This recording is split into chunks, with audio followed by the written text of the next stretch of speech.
The Isaiah Factor Uncensored starts right now. And welcome to The Factor Uncensored. We begin tonight with child sex predators. The people you think are supposed to watch and guide our children are disappointing our community. Take this man, for example. Dehnert, a former Harris County Sheriff's deputy, sentenced today to 10 years in prison for child porn. He was busted back in 2018 for soliciting sex with an undercover officer's 5 and 11-year-old daughter. And then there's this religious leader, Jonathan Ryan Ensey, a former worship and praise leader at Living Way Church in Conroe, Texas, sentenced to 4 years for indecency with a child and another 8 for online solicitation. He started sexting with the underage victim. At one point sent a photo to the girl from the pulpit in the damn church, referring to oral sex.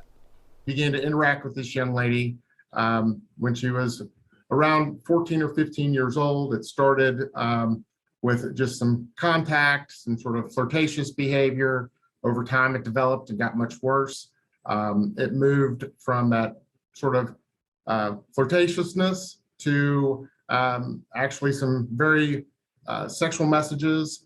He would send over Instagram to this child. He set up a special Instagram account that he used to communicate only with her.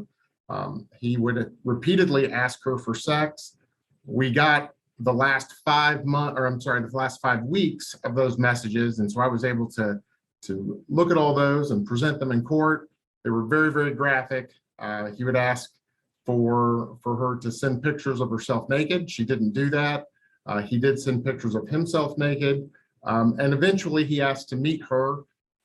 They did meet, and at that point, he did make sexual contact with the child.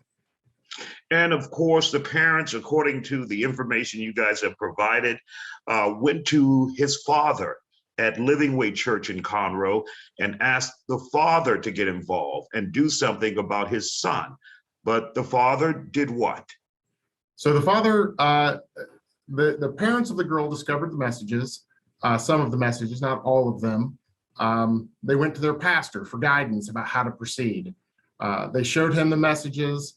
They then told him that they were actually from his son. And by all reports, the pastor was emotionally distraught. He said that he would handle the matter just like he would handle it for any other person in this circumstance, but then he didn't do anything.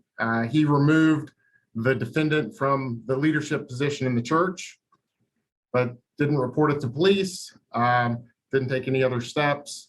And when the family realized that nothing was going to be done, they contacted law enforcement. And of course, the Texas Rangers came in and investigated. A trial occurred, and members of the church were there, Living Way Church there to support him, despite these allegations, right? Yeah, or at least it appeared so. It did appear they certainly did not make any indication that they were there to support the victim and her family. The gallery was packed with members of the church. Certainly appeared that they were there to support the defendant. When the trial was over, he'd been convicted as a sex offender, sentenced to prison. Several of those people lined up and gave him hugs and wished him well. So it appeared that they were there to support him. You know, that just breaks my heart to see that. This young lady didn't do anything to deserve what happened to her, and to see, and this was her congregation. This was her church family, and to see them basically turn their back on her, it's very disturbing. Now, what specific role did he have in the church?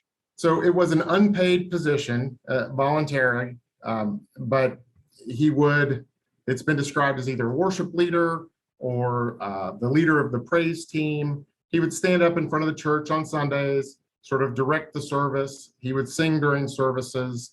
And of course, he was the lead pastor's son, so that has authority with it just by virtue of who he is. Do you think he may have contacted any other young people in the congregation? We don't have any evidence that that's happened. All right. Chris Suford from the Montgomery County District Attorney's Office, thank you for your time and thank you for what you do in the community, sir. We appreciate you joining us here on The Factor tonight.